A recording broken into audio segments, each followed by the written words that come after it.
Good morning, good morning, good morning. My name is Donnie Glover, publisher of BeMoreNews.com and also BlackUSA.News. And we're bringing to you another broadcast, another morning broadcast. It's truly, truly a pleasure. Hey, I took off Thursday and Friday. And let me tell you, maybe I should have given you some notice, but I tell you that rest was good. And it's a reminder that sometimes we just got to take a pause for the cause, and the cause of mental health to keep your sanity. But nonetheless, I hope you are doing well.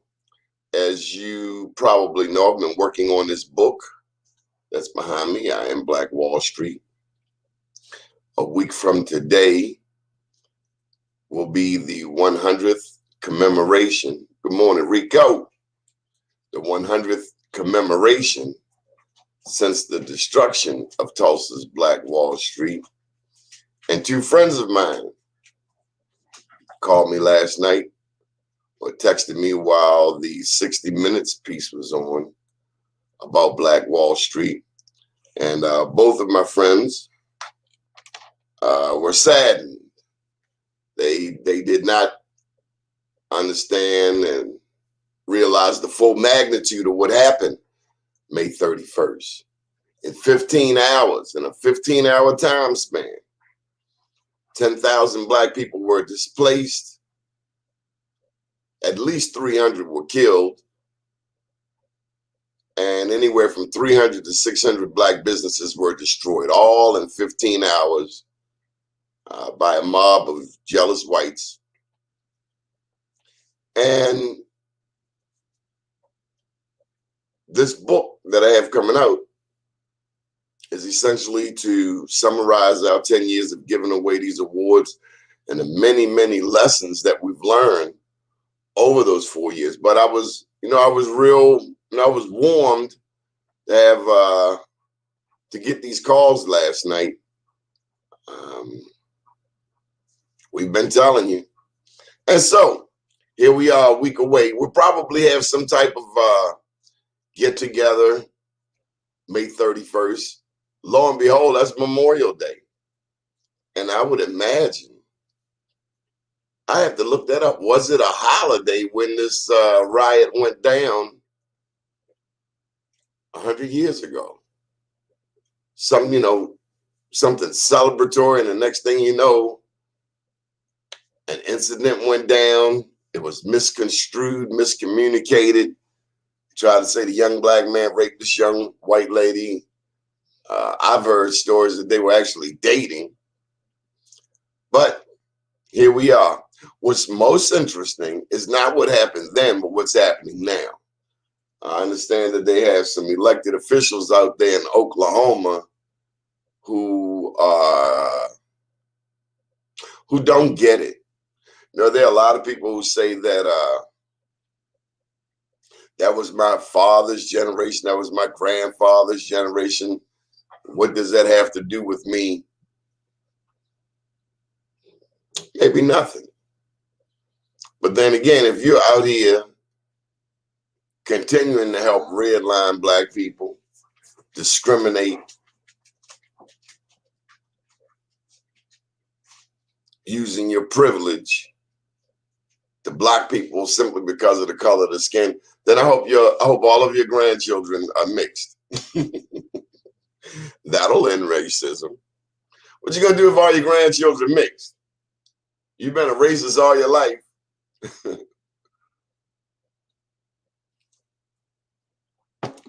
Yeah, watch how you treat people out here in this world. So here we are. We had a guest lined up for today, and I'm not sure what happened to my guest. We want to be talking about cryptocurrency.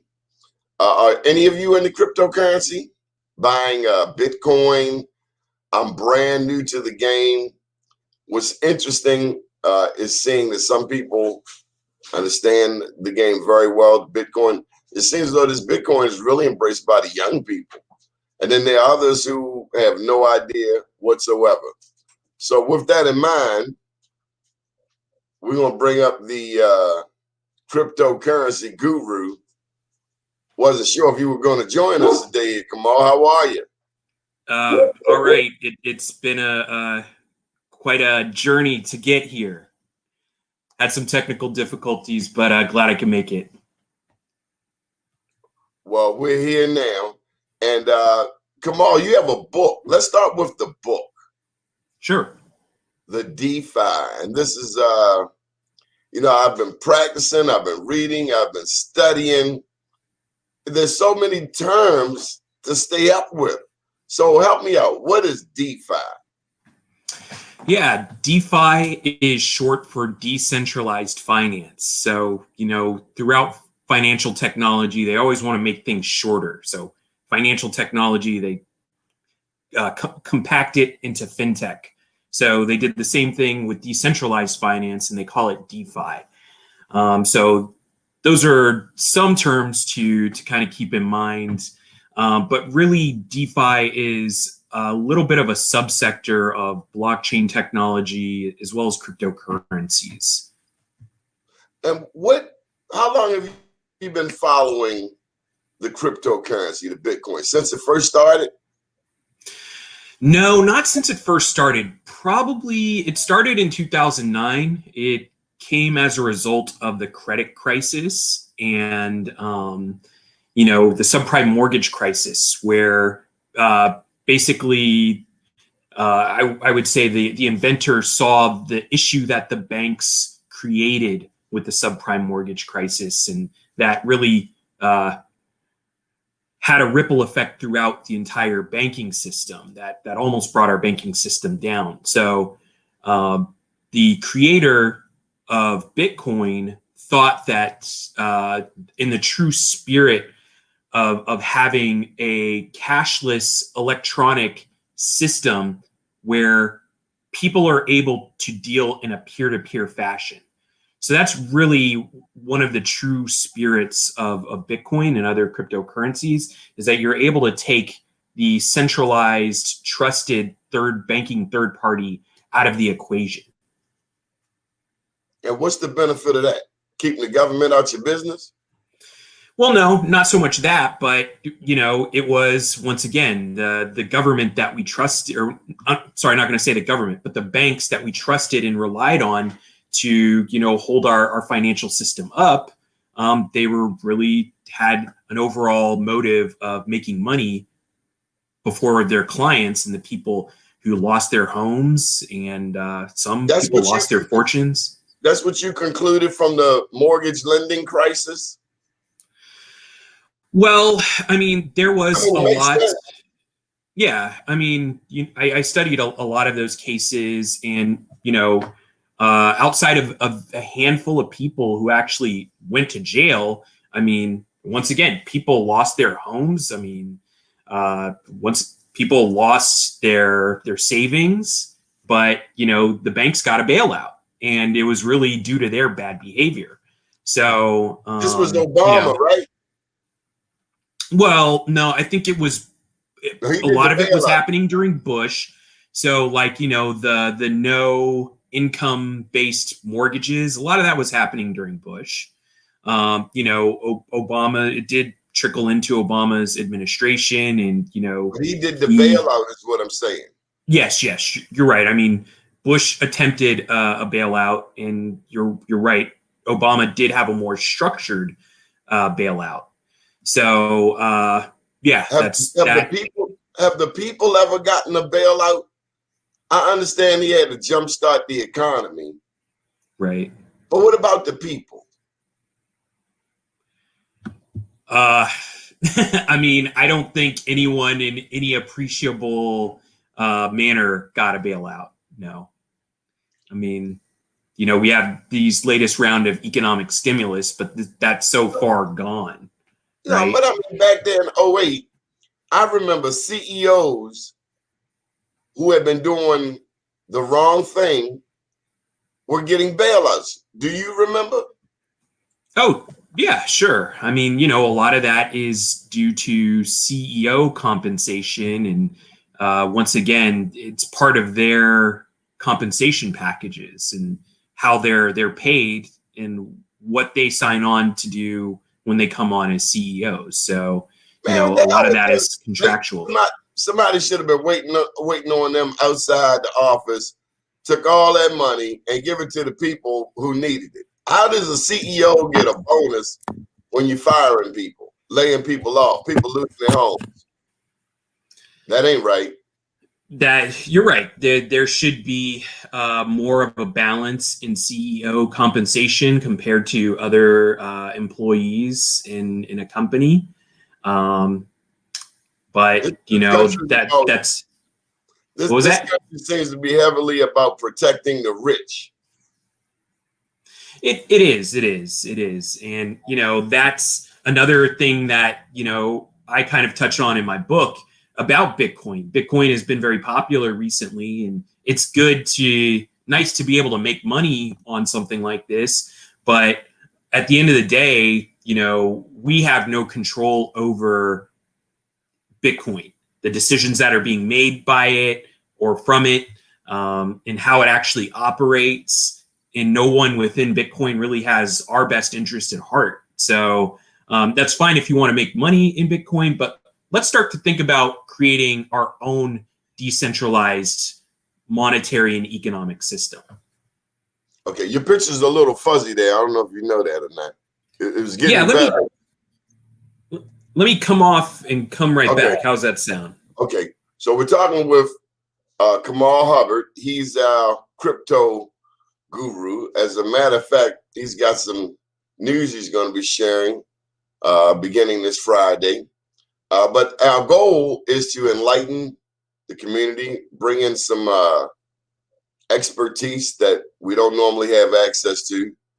And hey, if we can make some money and learn how to use this Bitcoin in the process, my goal really is to see more people 55 and older understand this currency. That's my goal. The young people don't need much help understanding this currency, but people my age and older, we definitely need some insight. So that's a lot better.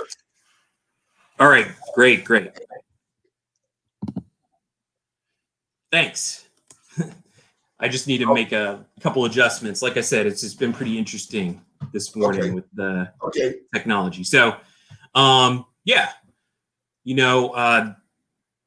these are things that I'm here to do. I'm here to actually help people. And, I have a very limited amount of extra copies of books today.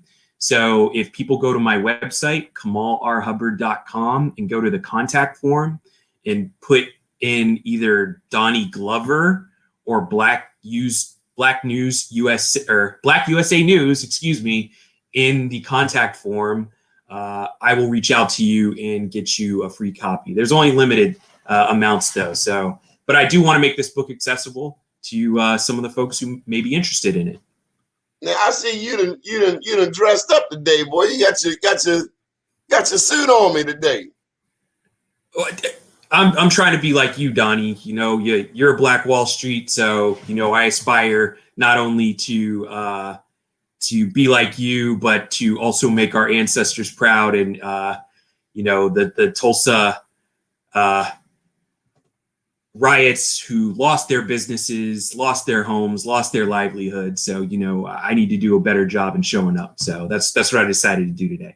Well, you've done a great job thus far. I gotta ask you, did you see the 60 Minutes presentation last night on Black Wall Street? I did not, but I saw some of the testimony that the 107-year-old lady had in front of Congress. And but tell me about the 60 Minutes piece. No, I was trying to see what you had picked up. Tell me about the 107-year-old lady's testimony. It was really touching. She's 107 years old, but it seems as though she remembers what happened in Tulsa like it was yesterday. She had a very vivid account of the things that she saw, the planes in the air, bodies on the ground. And you can't help but be moved and touched by something like that. And, to be quite honest, the events of Tulsa, Oklahoma, even though I wasn't there, but it was one of the leading factors for me to write this book.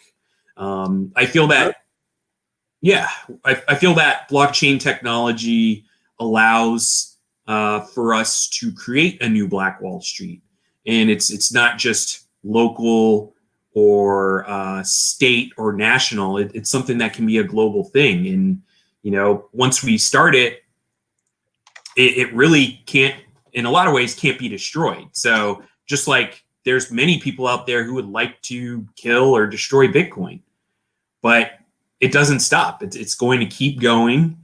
And I feel that we can do the same thing with this technology. And sure, there's going to be people who are going to try to derail it, naysay it, and actually do try to destroy it. But the true decentralized nature makes it so there is no one single point of failure. So, if you have someone who is operating to keep the network alive and something happens, their power goes out or their computer crashes, there's another network, an array of computers that are doing their part to make sure that it remains alive. Kamal, where do you see Africa in this equation? Oh yeah, Africa is ahead of us. And right now, a lot of ways, Africa is ahead of us. Now, obviously, Africa has a lot more underbanked and unbanked people. However, the way that our banking system is, we rely heavily on our banking system for things like cashing our checks and our paychecks and things like that. And obviously our accounts to pay other bills. But in Africa, it's a lot different. There aren't as many banks as there are in the United States. And sometimes for currency, there has been a phone system called M-Pesa, which is basically phone minutes that, once again, that was a currency in certain areas of Africa. So people would do essentially barter for minutes on their cellular phone. And, that once again became more important than the government banknotes in terms of accomplishing things in life. And they're much more in tune with this technology to a certain extent than we are. I mean, unfortunately, we have had barriers when it comes to science, technology, engineering, and math. It's much more heavily promoted than it is in the United States. So they are most likely going to catch up with us technologically and most likely surpass us unless, we start doing what we can to start training folks here. I mean, we all use this technology, whether it's a phone, a laptop, a tablet, or whatever. And we need to kind of have a change in mindset to where we want to become founders, creators, producers of this technology rather than just consumers. Okay, I got a pop quiz for you. We need 5 terms to introduce to our audience. 5 Bitcoin crypto terms that we can begin to put into our vocabulary. Sure. Okay. Blockchain. I think I've said that a few times. That's definitely something. What is blockchain? Well, blockchain technology is the underlying technology that powers Bitcoin and other cryptocurrencies. And so essentially what it is and what it does is it is a ledger. And ledgers are used in this way to track transactions. So I think a good example, an approachable example of what a ledger is like a check-in system at a hotel, right? So guests check in, they check into a certain room, you know just who is in room 304, and you know when they're checking out. So you know when they check in, check out, all of that information is in that hotel front desk system, right? And that's essentially what blockchain is it's just a database, a repository of all the transactions that are taking place for a given cryptocurrency. Okay. Term number 2. The next is probably wallet. So wallets are synonymous with an account. So a lot of people say, hey, with Bitcoin and other cryptocurrencies, you have the power to be your own bank. Well, your wallet is essentially your bank account. The thing about wallets is they are pseudo-anonymous. And by that, I mean, a lot of people feel as though cryptocurrencies are absolutely anonymous and no one can find you if you're using cryptocurrencies, which aren't exactly true. From the wallet address itself, so the wallet address is, once again, synonymous with like an account number. If there is some sort of extra or identifying piece of information that links you to that wallet, then it's no longer anonymous. So that's why I say it's pseudo-anonymous. Okay, so that's a wallet. A wallet, okay, yes. Okay, what about miner? What is a miner? Who are the miners? So in different cryptocurrencies, they have what's called consensus. And a consensus is how transactions are validated across a given network. And miners in proof of work networks are the ones that are validating the transactions. So Bitcoin, for example, is a proof of work consensus network, which means that it needs computing power to validate the given transactions. The miners are the ones that are offering their computing power to validate those transactions. And the group or pool of miners that validate a given transaction get a reward in Bitcoin. So these are like stockbrokers. To a certain extent. So what needs to happen in a transaction is a math problem. An algorithm needs to be solved. The only way that it can't be solved by hand. It needs a certain amount of computing power to actually solve that algorithm. And no one computer can do this many times. It needs to be a group of computers that are working together to actually solve that problem. And that group of computers will then get that reward. So to a certain extent, yeah, they're the ones who are kind of keeping the system going. Are they rich? Yeah, a lot of miners are making quite a bit of money nowadays. A lot of miners.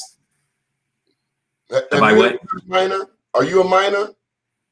Not a Bitcoin miner. I don't have enough computing power. You know, it takes a tremendous amount of electricity, not only to run those computers, but it also takes a lot of electricity to cool everything down. So these computers are working very hard to solve these problems. And obviously the first one to solve the problem gets the reward. So these networks, these arrays of computers are incentivized to work as hard as possible to get the reward. So they're running fast, they're running hard, they're running hot. And so a lot of times you have to have a requisite amount of cooling power to keep those machines cool so that they don't overheat and catch on fire. You know, I was watching a television series, I believe it was on Hulu, where this young lady started Bitcoin in her garage. Yeah, I don't remember the name of it, but all of the things that you are describing, long story short, her mama wanted her out of the garage because the power kept going out. Yeah, it's a tremendous drain on electric resources. So, like I said, not only are you trying to keep these computers on, you're trying to have them run at the highest optimal performance, but then you got to keep them cool. So once again, you don't burn down the house. Okay. There's actually, guy here, I'm sorry, I was going to say, there's actually mining farms that are in close to like in Iceland, because it's so cold there that they'll actually dig a hole in the side of a mountain so that they can get the coolest place possible to run these machines. I ain't all that big on cold, partner. Okay, so look, the miners, now this guy here is really smart. I know him, I went to school with him. He's really, really smart. Now his second question is, what's the easiest way to purchase crypto? Well, so it's tough for me to actually say one way or another. I don't want to favor one platform or one group over another, but there's a lot of ways to purchase it. And when you are purchasing cryptocurrencies, there's a risk that's involved in this, which I kind of consider the accessibility risk. For us to access cryptocurrencies in the United States is a lot different than the way people access it in, let's say, Africa or Latin America. For us, many times all we need to do is just get on a phone, find an app, and either connect your bank most of the time and push a button and you get Bitcoin. Other places, once again, there's things like ATMs where people can go to a Bitcoin ATM and get Bitcoin that way. Where the risk is involved, once again, it is kind of like a safety and security risk. I at one time was an over-the-counter trader, and I would do person-to-person trades. You don't know a lot of times who you're meeting. This doesn't happen nowadays quite as much unless someone actually really wants to trade person-to-person. But back in years back in trading, I did a few of these trades, and yeah, you don't know who you're actually trading with. So a lot of times, what you trying to say? Guy came in there with a ski mask on. Had the hood on. You meet at either a Bitcoin meetup where you trade with other people, or you meet at a coffee shop or some sort of public place with someone. These are people who are, once again, kind of like, I want to say, Bitcoin purists. They believe in the true spirit of Bitcoin being peer-to-peer. They don't want to go to an exchange, which is essentially that trusted third party that goes against why Bitcoin was created in the first place.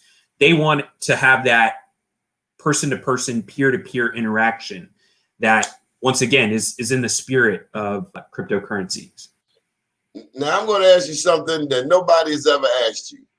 Have they come up with any illness, mental illness, sickness, disease associated with cryptocurrency? You got alcoholism, you got Gamblers Anonymous. So is there going to be some type of negative social ill that comes out of Bitcoiners, like Bitcoin Anonymous? Well, here's the thing. I think there may be something to that, to cryptomania. The cryptocurrency market is a 24/7 market. It does not sleep. It does not stop. I liken when you enter into cryptocurrencies. I don't liken this. This is kind of more of an industry philosophy, is that you fall into what's called a rabbit hole. You don't know, just like Alice in Wonderland, this rabbit hole goes and nobody knows really where the bottom is, but you have to, once again, change your mindset to learn all this new technology, learn ways of trading and obtaining and acquiring information so that you can do what's in your best interest when it comes to these digital assets. So something else that kind of goes along with this is another industry term called Fomo, or fear of missing out. People will say, oh, hey, this is the latest and greatest cryptocurrency, and people will run towards it. I think we saw that with Elon Musk and Dogecoin. You know, he was enamored by Dogecoin, and what Dogecoin is essentially, it was a joke cryptocurrency. A joke. A joke, yeah. And, you know, that's what a lot of people in traditional finance think of cryptocurrencies now, is they just think it's a joke. It's a joke of the traditional banking and financial system. But, you know, so it was an inside joke within cryptocurrencies. However, people liken Dogecoin being a joke of a cryptocurrency as much as the US dollar is a joke to, you know, real currency. It's being printed without any sort of limits. We're going to face massive inflation because of all this. And, you know, so people... Doesn't that defeat the purpose? What defeats the purpose? So they created Bitcoin. They created Bitcoin and cryptocurrency because they wanted something away from the banks. Right. Only for them to do the same thing. Paulo Freire has a book, Pedagogy of the Oppressed. So people have been oppressed so long, they then take on the characteristics of the oppressor. Sure. Am I right? Yeah, I agree. That happens. And to a certain extent, when it comes to this sort of thinking, right? I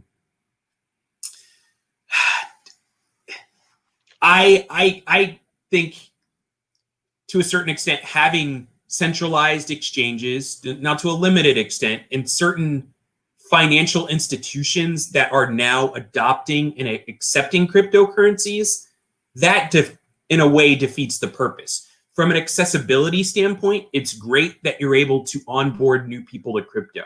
However, once again, a story came out last week where Wells Fargo's wealth management group is going to now offer Bitcoin to their wealthy clients. So doesn't that defeat the purpose of Bitcoin? Why just the wealthy clients? Because they can stand once again.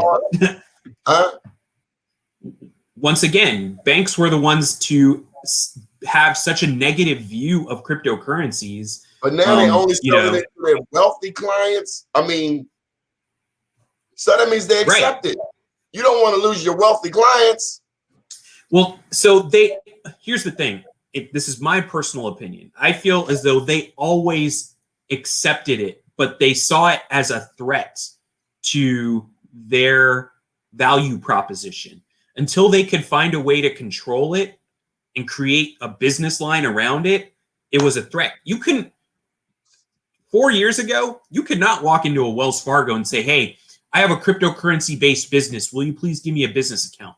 They would laugh you out of the bank or kick you out of the bank. So now I find it highly ironic that now they want to offer these services to their wealthy clients. Yeah, and to their wealthy clients, that's even more disappointing. So that's why we have you. I understand that you will be doing a show on this network.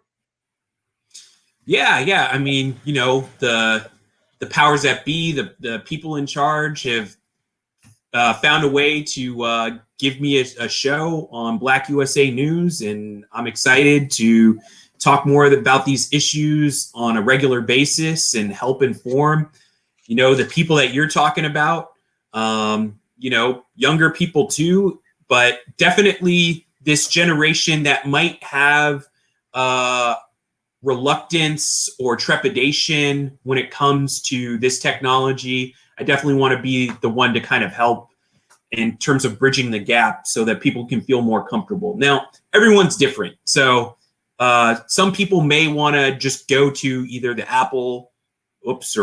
their app store, and get a cryptocurrency app that's going to help them obtain it on, you know, their phone. Other people are going to want to be a little bit more secure because there's a major risk, what's called a custodial risk, right? So let's just say I'm a client of Wells Fargo, a wealthy client who is lucky enough to get banking services through Wells Fargo, and I'm not trying to poke fun at Wells Fargo by any sense of the imagination, because all the banks are going to be doing this. But let's just say my bank. What happens if the United States bans cryptocurrency? Because last week China banned cryptocurrencies. So what happens if slow down. What? Yeah, China was announcing that they are going to ban Bitcoin and other cryptocurrencies. And that caused a major sell-off on the markets last week. And so my question is, what happens if you buy Bitcoin from your bank or whatever third-party financial institution, and the United States then says, hey, we're banning cryptocurrencies too? If Wells Fargo is now offering it to their richer clients, that means they've drank the Kool-Aid, and others will be drinking the Kool-Aid. That's what I see. So I got some questions. No, it raises questions. It raises issues. I want to know what bank is next. What bank will next offer crypto to their clients? That's my next question. I want to see where the trend is going, and I want to know what other countries are talking about banning it. Well, yeah, I mean, honestly, people really don't believe, people don't believe the news of this China ban, because China has threatened to ban cryptocurrencies at least 2 or 3 times now. It really just comes down to a matter of power, right? But some people say China started cryptocurrency, right? It's hard to know who actually started Bitcoin. Did it start in the United States? Nobody knows. I mean, we know that the name of the person, it seems as though it was a pseudonymous person. So it's someone using a fake name, and his name was Satoshi Nakamoto. So that's Japanese. That's Japanese. So, but China has a lot of the mining resources. So a lot of the miners are located in China. Specifically Hong Kong? Mainland China as well. Mainland China. Sound like we got to go to China, partner. Well, what I'm trying to do is, once again, I'm trying to spread information, education, and knowledge, not just to Black people in the United States, but throughout Latin America as well as Africa, and to do my part, once again, to build a bridge with the knowledge, the information, so that people can make their own choices when it comes to this, and not feel like, oh, I'm just doing this because I'm following the crowd. People have enough information to make informed decisions, and that's why I'm excited about the show, and I'm excited about telling more people about the book, and hopefully some of the things that I'm hearing is that I've been able to make this information very accessible to people.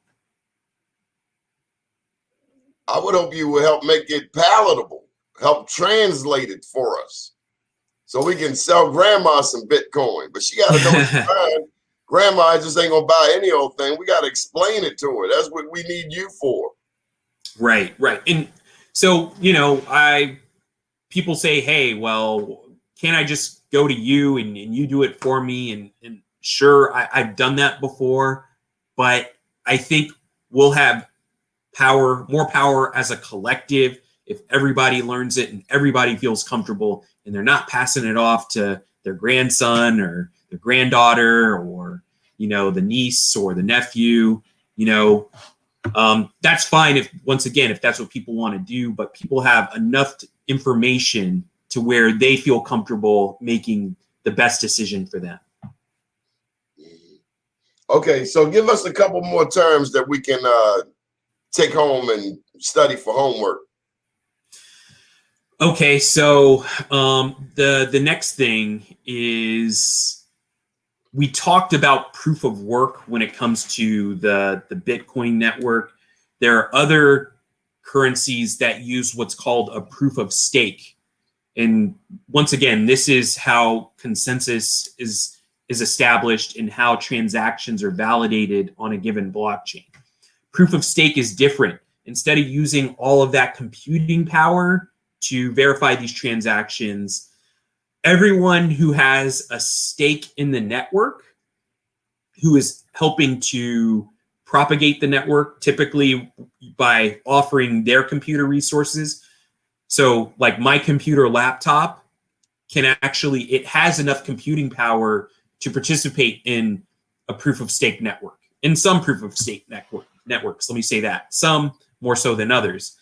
So by me having a computer that has the wallet for a different blockchain, and then I have a stake by having a certain amount of that cryptocurrencies in the wallet, I am helping validate the transactions. I'm also helping to propagate the network, and I get a reward in more cryptocurrencies by having a stake in that particular project, that particular blockchain. So how did you get in there? You got to fill out an application. How does that work? Well, different projects are different. Some projects actually want you to set up essentially a server that will help validate all of the transactions. Some, you don't even need that much computing power. You can do it on a basic laptop. How much is it? You know, well, I mean, you can always, well, in situations like this, you can just go to a cloud provider and rent server space. So all you're doing is somewhere there is a data warehouse. It's not on your premises, but you essentially subscribe and rent a shelf or part of a computer at that data warehouse. You basically program the code into this rented computer that you're using at that data warehouse, and there you are. You're already validating transactions, and you're getting a reward because you're keeping that network robust, strong, and you're offering those computer resources to help, once again, strengthen that blockchain and project and make sure that coins and transactions are taking place. So people are essentially co-signing technology by plugging into it. So you're basically saying that I'm going to take a greater stake in this network, not only by holding as many of the coins or digital assets as possible, but I'm also going to offer computing resources to, once again, strengthen that network. And if you do those steps, then you will get a greater reward. Now, there are some projects where all you have to do is store your coins on your computer, and a portion of your computing power is proportional to the amount of coins that you own will give you a certain percentage of a reward. So in that way, it almost becomes like a small savings account. So, Kamal, what happens when all of the electricity goes out? Well, it's going to be very difficult for cryptocurrencies to live on if we lost all electricity. However, there is someone that I know who said that you could keep these networks alive, and Bitcoin in particular, you could keep it alive through carrier pigeons. So, you know, if I wanted to send a Bitcoin to you, I would get my carrier pigeon, put in a transaction ID on that pigeon, and fly it to you. You will not believe this, but 2 days ago, a guy was talking to me about investing in pigeons. Oh, wow. Okay. Well, Well, there you go. Hey, you I could mean, be.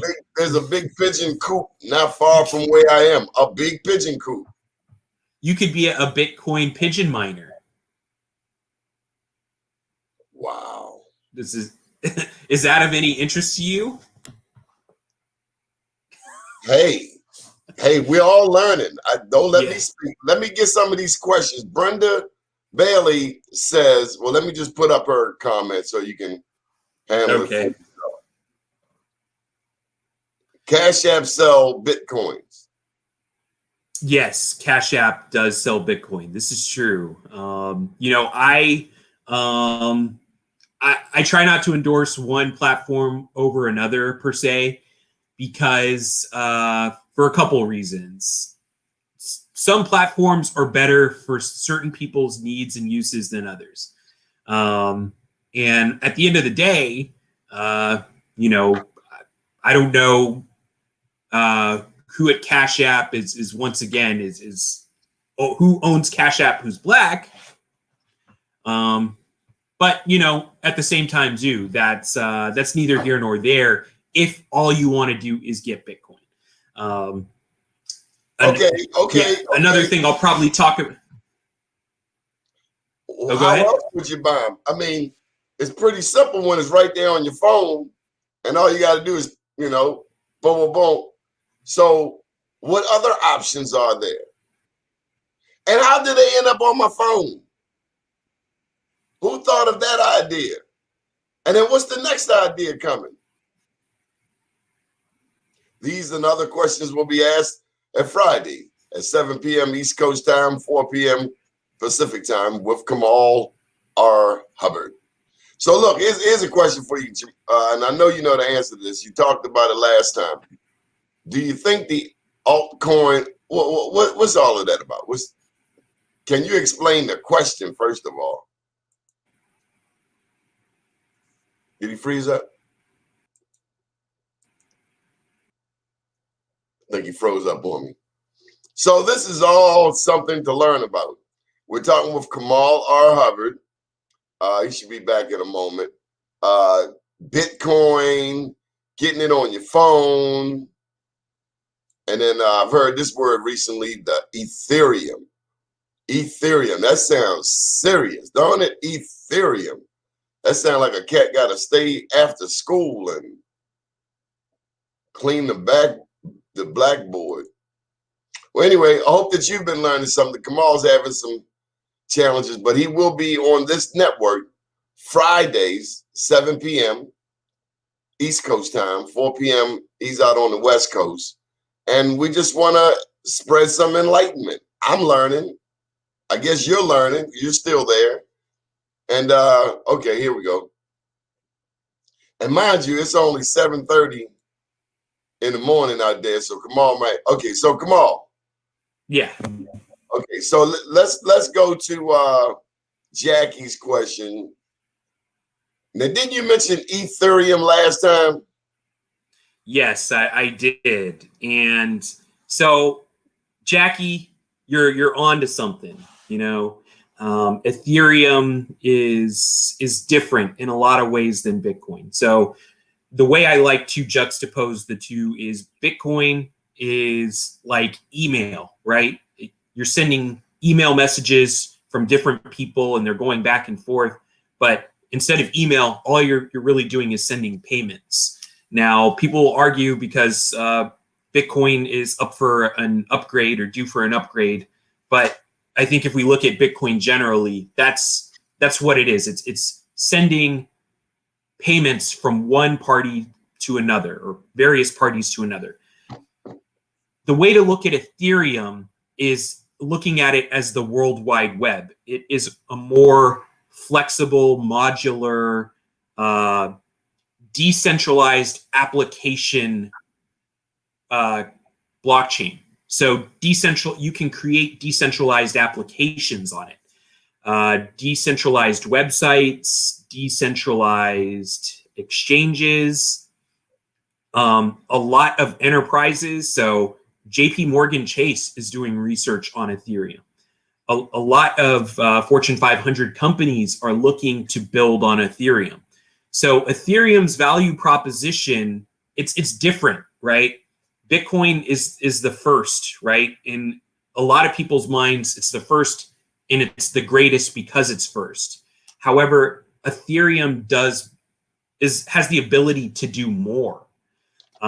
So you're able to generate tokens on Ethereum, whether they're fungible or non-fungible tokens, which is another show unto itself.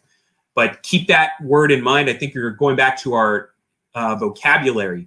Non-fungible tokens is something that a lot of people are talking about that were really introduced through Ethereum. So if people feel as though Bitcoin is, they have enough Bitcoin and they want to look to something else as an alternative, Ethereum is a worthwhile alternative.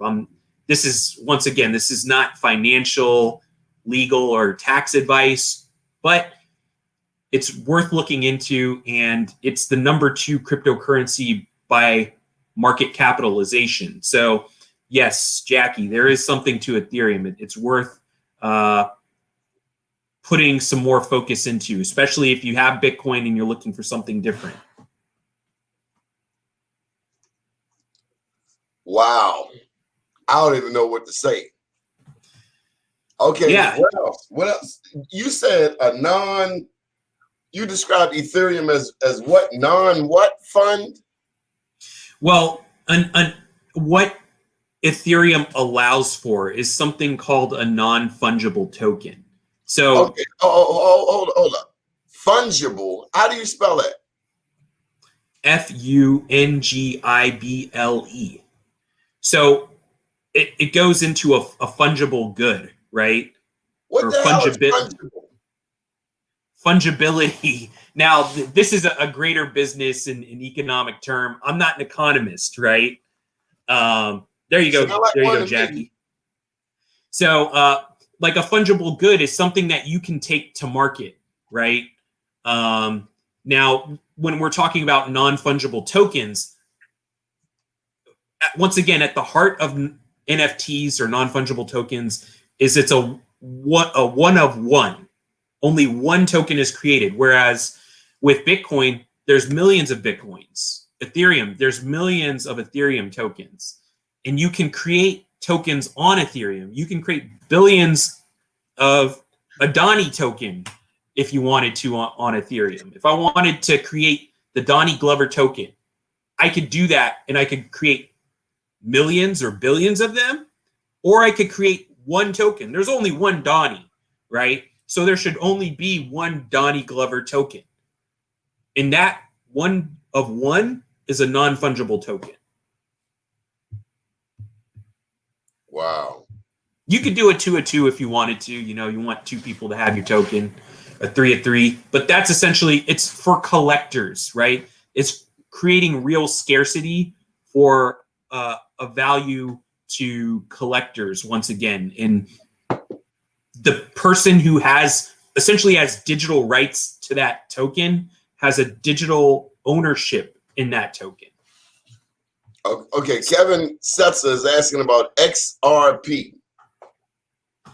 Yeah, so XRP is also known as Ripple, and earlier this year there was a enforcement action from the Securities and Exchange Commission against Ripple Labs, and the coin XRP.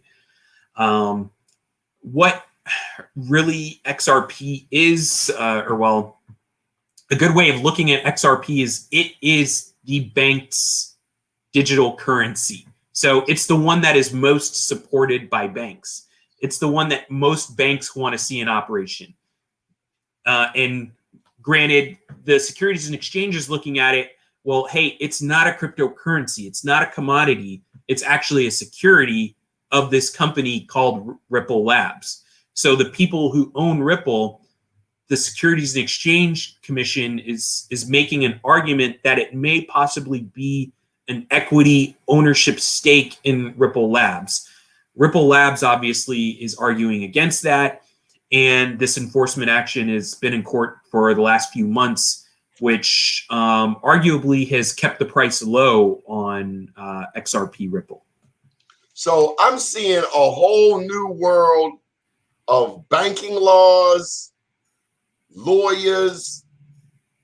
I see new terms that are going to come about to sue somebody or to take their crypto. I mean, I see a whole new world in law and business. Well, you know, Donnie, you mentioned the SEC, the Securities and Exchange Commission. And one thing we know, they will lock you up. And so I guess I see a whole new prison too. And so would this be white collar crime? Well, I mean, to a certain extent, yes. To a certain extent, no. Once again, what we're probably going to see, you know, very soon here is when people want crypto and Bitcoin so bad that they're going to knock somebody over the head for it. That's not a white collar crime anymore, right? But unfortunately, you know, well, once again, that might be part of cryptomania too. You know, so much so that it's so sought after that people will go to great lengths to get other people's cryptocurrencies. So you're right. This is opening up a whole new era of legal, regulatory, accounting, tax laws and regulation. And honestly, I want to say that I've kind of been around that whole thing and back to a certain extent. I've had the opportunity to testify before the California Senate Banking Committee on Bitcoin and blockchain. You know, people in my team have had conversations with the SEC and the CFTC. I've also had conversations with the Department of Treasury and the OCC as well on this stuff. And, you know, I've helped educate lawmakers and these regulators on this. And now, like I said, I want to take this expertise and help people understand it better in our community.